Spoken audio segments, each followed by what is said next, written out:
Yeah, we are live. Perfect. So, good afternoon, Good Komal Sood, afternoon. Mrs. Komal Sood.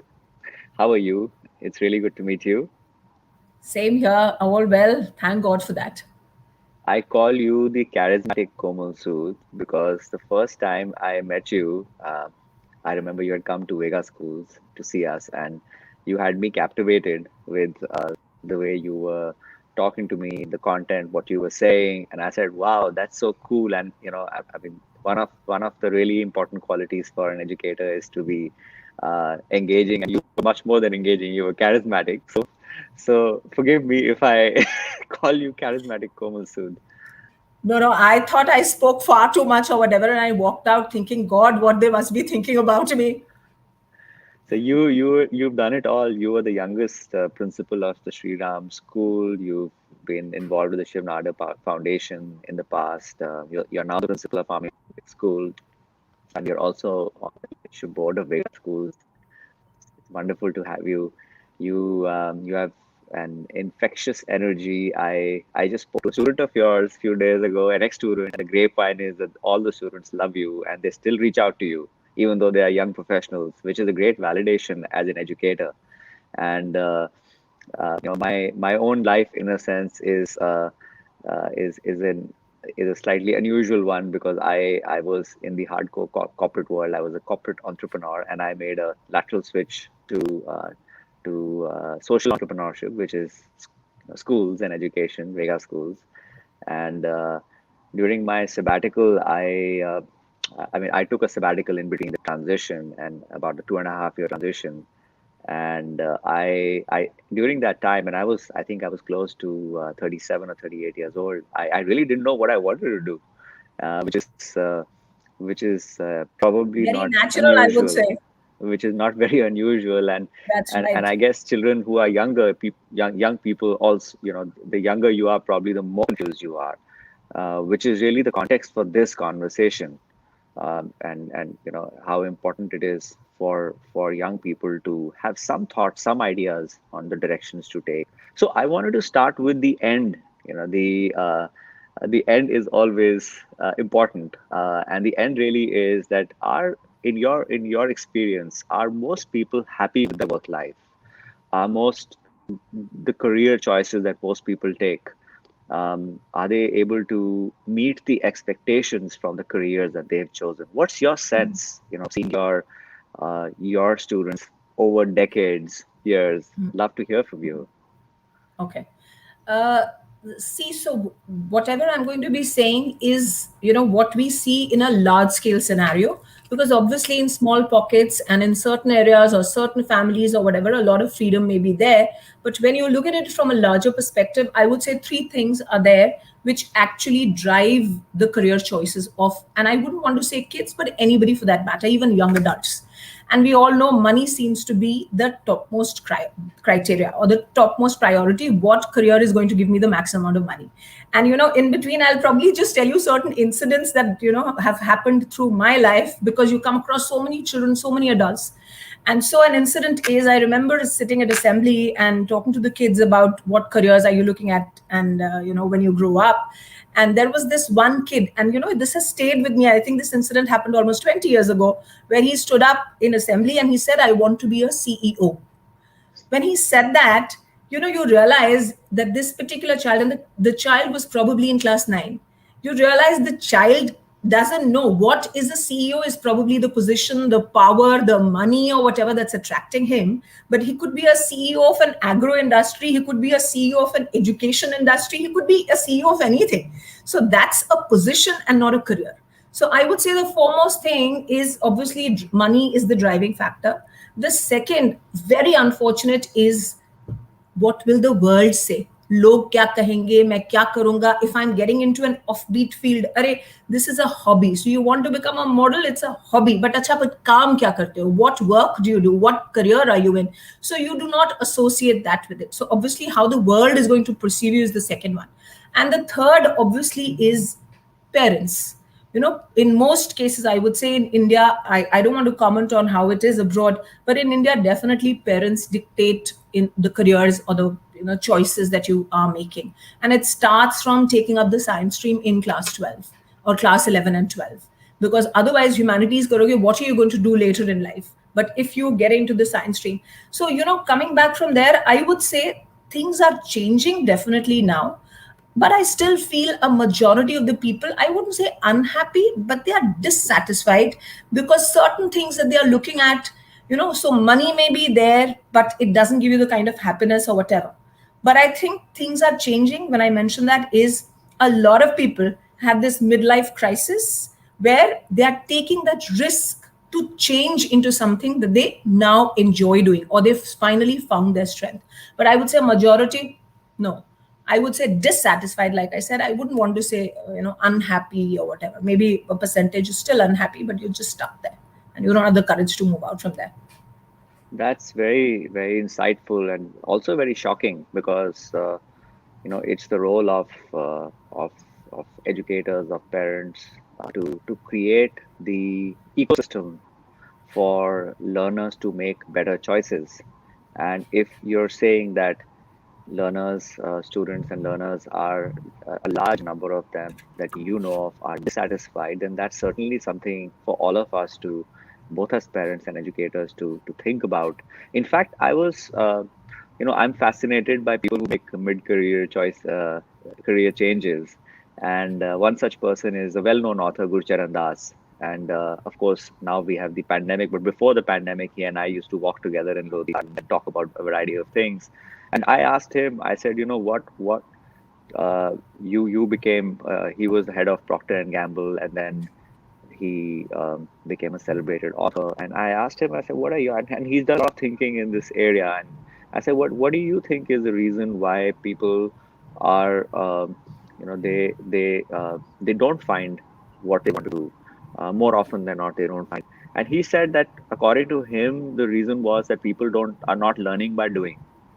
And he said that, look, if you learn by doing, not just intellectually thinking about things or reading a book, but if you actually apply what you do and do different things, then there's more likelihood of you finding and that's actually true, because I was talking to a behavioral scientist and during those days, and the behavioral scientist shared with me that, all our emotions and feelings actually lie in our limbic brain, and the intellectual part of our brain is the neocortex. So if we only activate the neocortex, which is done if we That's are right. only reading something or doing something theoretically, then there's less likelihood of being able to connect with our feelings and emotions, which really drive things like energy, positivity, and joy. So That's right. the question really for you and is that, what do you think schools can do, especially in the middle and later years of school, Yeah. middle and senior schools, to help learners to connect with their interests, future aspirations, and careers? So, what conditions can we as schools and educators create? Okay. Okay. So I'll talk about three, four things because I feel that, we've attended a lot of talks and everything else, but unless we know how to apply something in school or do something in school which is going to make a difference, we talk and that's it. And then people hear and then they go back and there's no change that happens. So I'm just going to talk about three, four things. One is obviously, which most schools are doing at the moment, is to create more opportunities for the kids. Because again, coming back to an anecdote, even my own daughter, when she was in her 20s, was clueless what her strength was. She didn't know what she wanted to get into or whatever. And, so it just happened by chance that she got into social media and she realized this is her strength. And so I feel we definitely need to create more opportunities for the kids. But the reason I'm saying that a lot of schools do give those opportunities, or I would say give opportunities, is there, but whether they give the opportunities that the kids are looking for. So, where is the child's interest taken into consideration when you're looking at, let's say, even giving out hobby classes or choosing any of this? Adults sit together and they say, okay, you've got a chess teacher in place, let's get him. You've got somebody for music or whatever, let's get the person in place or whatever. But it's important to first check with the students where does their interest lie. And just a very small example, and I don't want to sound lots of young kids are very fascinated by cars. What prevents a school from actually just getting a 20,000 rupee car, which is like in a bad shape, it's not going to be running or anything else, and just taking it apart? No school is going to go ahead and do that, because we are so bound by, let's get them to sing, let's get them to dance, let's get them to do that. And I think it's wonderful, that is required. But the kind of skills that those things are going to teach a kid is definitely going to be applicable in all professions, but it doesn't necessarily mean that that's where the child's strength lies. In fact, maybe a survey needs to be done, because we do all those hobby classes, how many of the kids actually take it up as a profession later? So I feel the child, what the children want is what we need to give them, or what we should look at giving them. That's one. The second thing that we need to look at is, we want, the child has to be able to link a hobby with a career. Because when we look at, let's say, a child loves to sing, but we all know that it's very difficult to make it into Bollywood or whatever, or become a playback singer. But it's probably easier to sing in a band.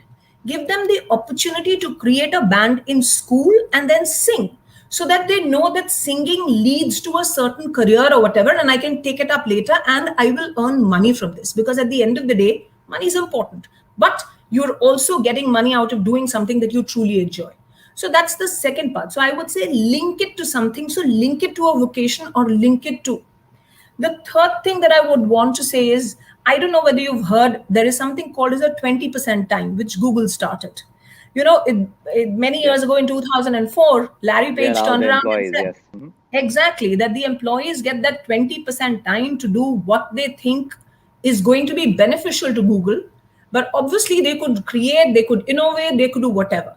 What prevents us from doing exactly the same thing in a school, where you turn around and tell the child, look at utilizing that 20% time in doing something that you truly enjoy? And this is also going to give us an indication of whether it's an interest, whether it's a hobby, whether it's a strength or a passion.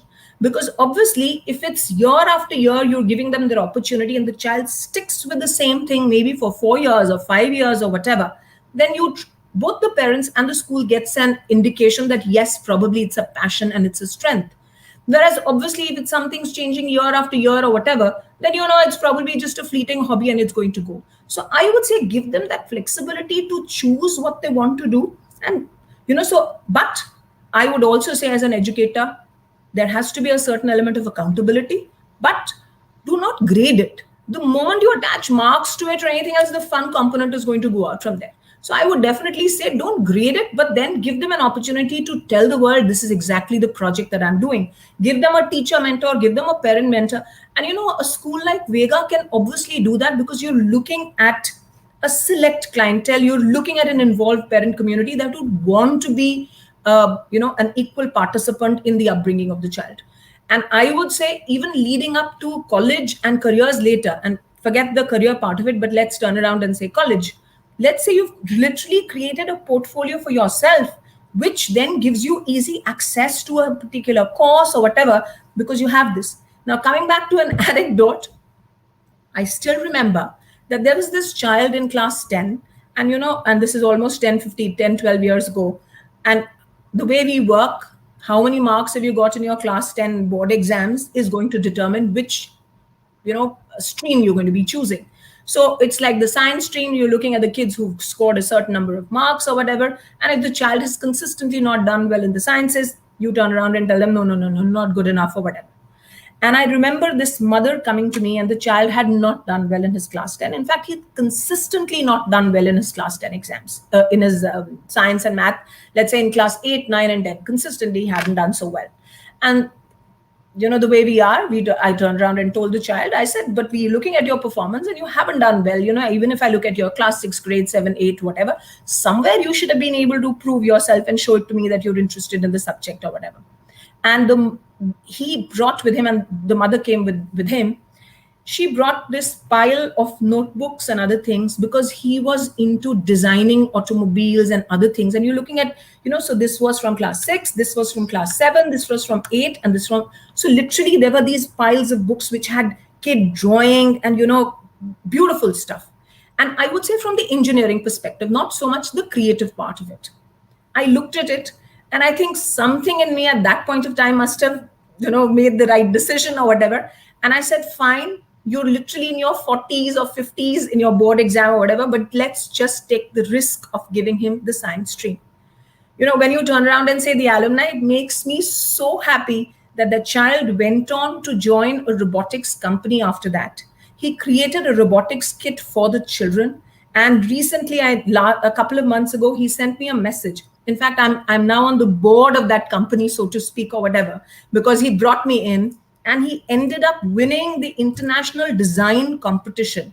And when I say design, this was with respect to the robotics kit that he had made. And I had tears in my eyes, because then you realize that somewhere you were able to see that spark in the kid, but there was an evidence, because maybe I wouldn't have taken that risk. So I would say that 20% time is giving you that opportunity. You're giving the opportunity to the child to create something. And last but not the least, it's a very radical thought. I don't know whether it's workable, not workable, or whatever. Because I mentioned initially that, you have the parents who need to be told constantly where does the strength of the child lie. Because I think as parents, we only look at weaknesses and try to rectify those, whereas the strengths are ignored. If we decide to change the format of our parent teachers meeting, and it is basically a meeting where the child talks, the teacher is the mediator, but the child talks to the parent about what he likes to do, why he's not done well, what does he enjoy, and everything else. And the teacher is the person who is actually mediating the whole thing, rather than the other way around, where you have the child just sitting there like this guilty party, because the teacher's turning around and saying he's not done well in this or whatever, and the parent looking very, looking at the child and saying. So these are certain random thoughts that come to mind, that these are certain things that we can look at. Because I feel that if we continue to have, let's say, a changed PTM format, a class 6 child talks about, and I'm not going to say math, he enjoys math, but he doesn't like Hindi, or he doesn't like languages or whatever. And it gets reiterated year after year after year. I think maybe at the end of the year, when the child decides to take up humanities, or child to take up sciences and not the humanities, or whichever way, I think the parent is also a little better prepared. So these would be some of the ideas that I think could be applied at school level. Yeah, no, they're all awesome ideas, and they all dovetail with the amazing research that's taken place in the last 10 years, especially in the area of metacognition, which is really the ability to learn. And in fact, a lot of the things we do at Vega are based on the metacognitive research. So the problem-based learning, where children have a voice and choice in the projects that they do, and the real-world problems that they solve, and and PTMs, the parent-teacher meetings, have been thrown out of the window, and instead we have SLCs, the student-led conferences. Perfect. And I think the most interesting part that that makes that really hooks the learners is the PBL exhibitions, the project exhibitions that occur twice a year, where their wonderful work is seen by the parents, their family, friends, and the whole world. Really, we share a lot of that all that cool stuff on social media as well. So Wonderful. they know that their work is going to be seen by people, and it's not an exam, it's not a test in a sense, but it is a Perfect. real world. It is a real world validation, because when we go in the real world, people will see what we do. Yeah. Um, so yeah, these are very, very powerful ideas, and I think all schools around the country, we hope, educators around the country, think about incorporating some of your ideas and suggestions in how children are educated, because they will certainly be more interested, more engaged. There's going to be high possibility of finding connections to interests, strengths, and hopefully make better career choices. So I wanted to actually ask you another question, and really, this is of course what the schools can do, but what do you think the parents? What role do you think the parents should play to make sure that again the environment is created? We should not, as you already earlier shared with me before this call, that parents should not be making choices for their children, and even if we want, children may not let us, and that's probably a good thing. But what role can we play as parents to help our children make better choices? How can we create that ecosystem? And the related question is that, many years ago there was this concept, tiger moms, where I think and we of Indian course, mothers are definitely tiger moms. which was followed by helicopter parenting. So dads too included, I guess. But what there's this um,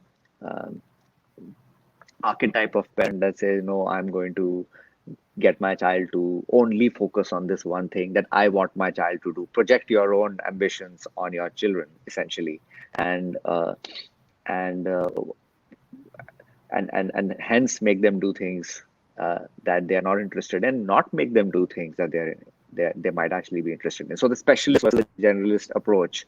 So which approach do you think is more important to take, and what should the parents do and not do? The first thing is talk less and listen more. Because I think as parents, we continue to talk and we hardly listen to our children. That's the first thing I think most parents need to do. Second is, I think, give them an opportunity to tell their own stories.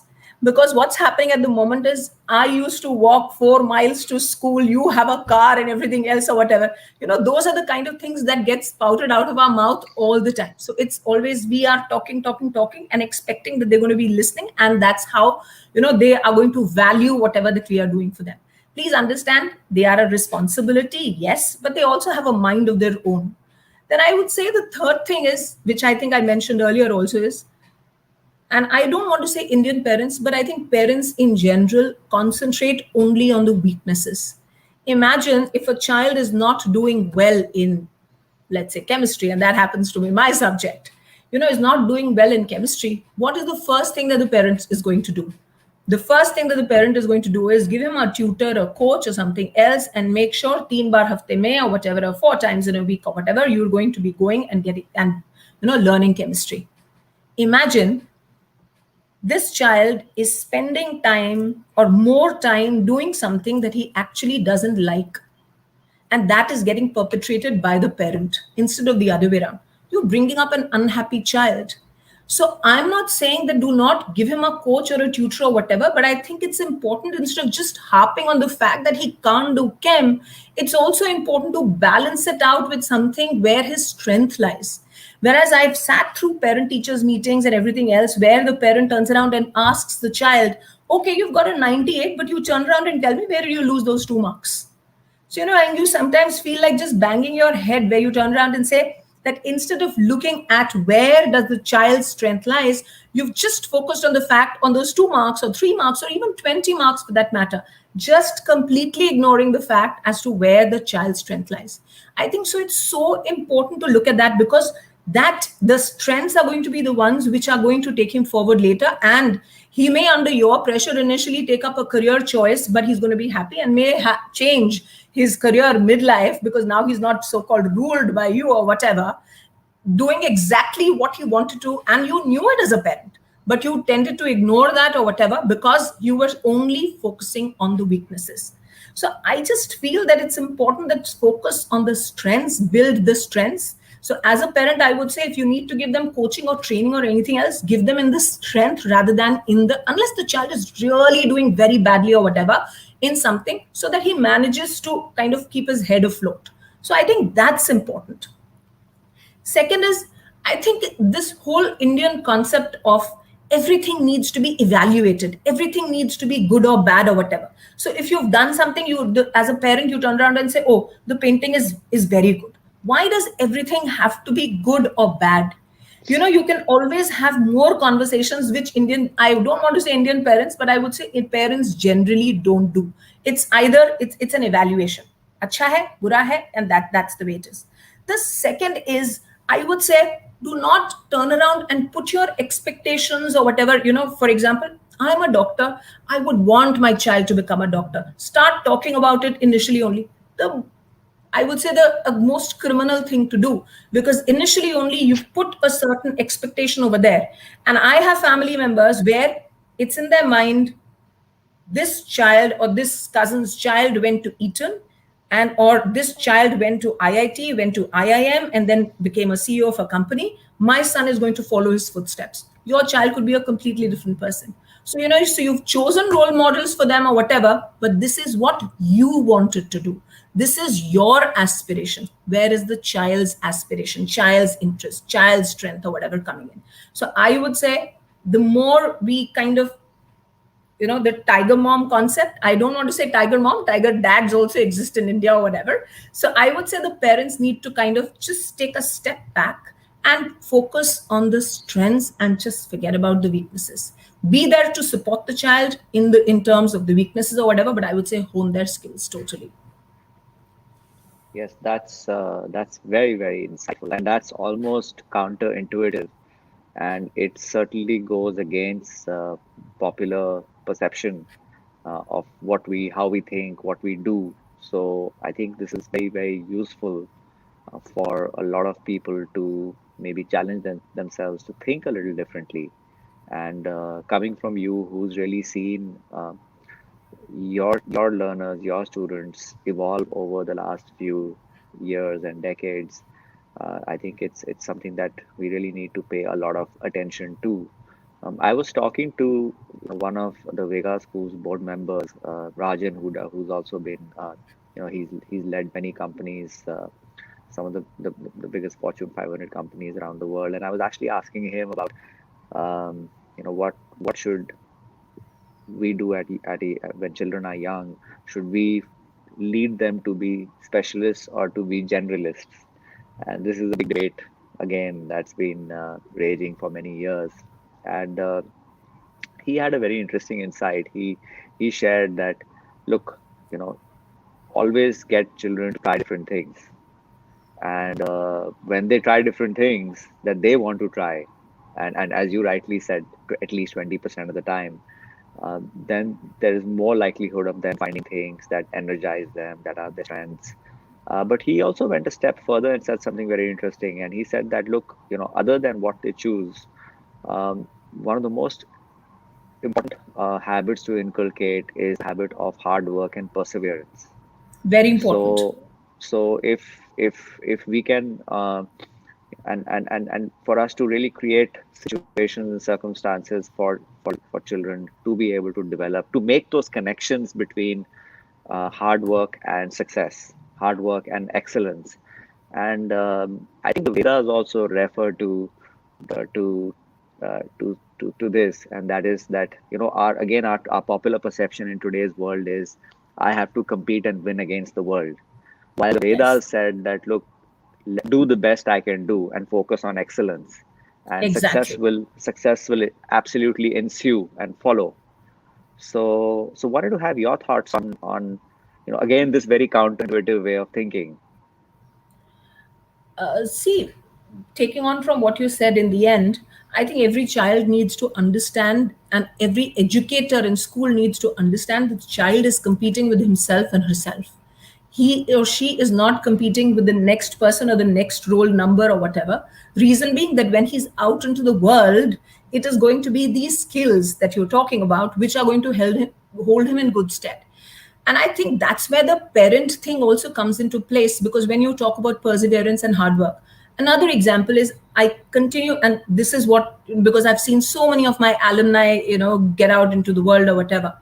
And I now also tell my children, the ones who are successful in life may not be the brightest sparks in class, but they were the ones who actually, like the tortoise, continue to work hard and finally reach the place they were. Obviously, they played to their strengths. I'm not saying that. But I feel that most of my really bright sparks got burnt out somewhere, or because they were lacking in the hard work, that they did not reach the peak that we wanted them to reach. In fact, I don't know if you look back and see, most of the backbenchers who used to sit in our classes are the ones who are actually leading companies now. Whereas the ones who were sitting right in front or whatever may not have done as well, in life. And coming back to when you were quoting Mr. Huda, I think I totally agree with him. But I also would like to say, give your children tons and tons of options, and till a certain age, and then after that, let them develop. Once they're able to identify the strength, then let them hone their strengths. So when you talk about the primary and the middle, I would say these are the times where you give them tons and tons of opportunities, give them the 20% time. Even at senior school, you could do that. But then once the child knows or thinks that he's been able to identify on 3 or 4 things or whatever, maybe it's a good idea to just run around and say, okay, let's focus on this and let's see. And see, there's always a risk involved. but it's not that big a risk or whatever that you can't go back. People are changing, like we said, careers in midlife. So big deal. There's no going wrong or anything else with anything. And where do you think exams lie in all this? The board, the fearsome Out of the board window. exam. See, I would say this is the right time for the Indian education system to do a paradigm shift, because this is the time where you don't have the marks, you don't have anything else or whatever to look or and create an alternative system. Because otherwise, if this wouldn't have happened, we would have continued the way we are. So I just feel that, see, examination, the pattern has to change, because somewhere there has to be a certain element of competitiveness that needs to be built in our kids, maybe at a later level when they are older or whatever, because in life, you're also competing against a lot of things. But at the end of the day, this format of the examination that we do, which is totally based on rote or anything else, it needs to be thrown out. Personally speaking, I don't agree with it at all. I hear you, and I think the pandemic is of course, it's a very difficult and challenging time for all, and Yes. we never hope that anything like this ever happens That again. ever happens. But Yeah. the fact also is that it is what it is, and we are in the situation where we are, and there could be a lot of positives that could also come out of it. And I think people spending time with their families is probably one positive, and the other positive Yes. could be for the education system could really be that, look, now that we anyways can't have the board exams, and we cannot check or test how good a child is based on one blip in his or her life in grade 12, maybe the time has come for us to look at a more longitudinal way of Absolutely. assessing and evaluating. And looks like the government is moving towards that and Yeah. exploring that, not because perhaps it wanted to, but it has to. But I It's think it being also kind forced. of wants to, and that's the good news, Yes. because with the NEP Yes. 2020, there's Exactly. a lot of change that's coming in. So I think we Yeah. are in a good place. Progressive educators, progressive schools, progressive parents are in a really Yes. good place, and I think we'll all be able to create a better, hopefully astronomically, but definitely incrementally better uh, Definitely.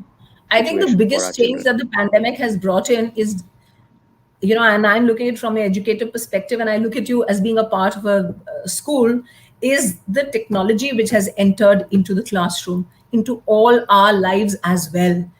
I would say that all my educators have become so tech savvy at the moment, which if I had wanted to do it in regular times, I would never have been able to do. So I would say so many of our educators have really pulled up their socks and they've risen to the occasion.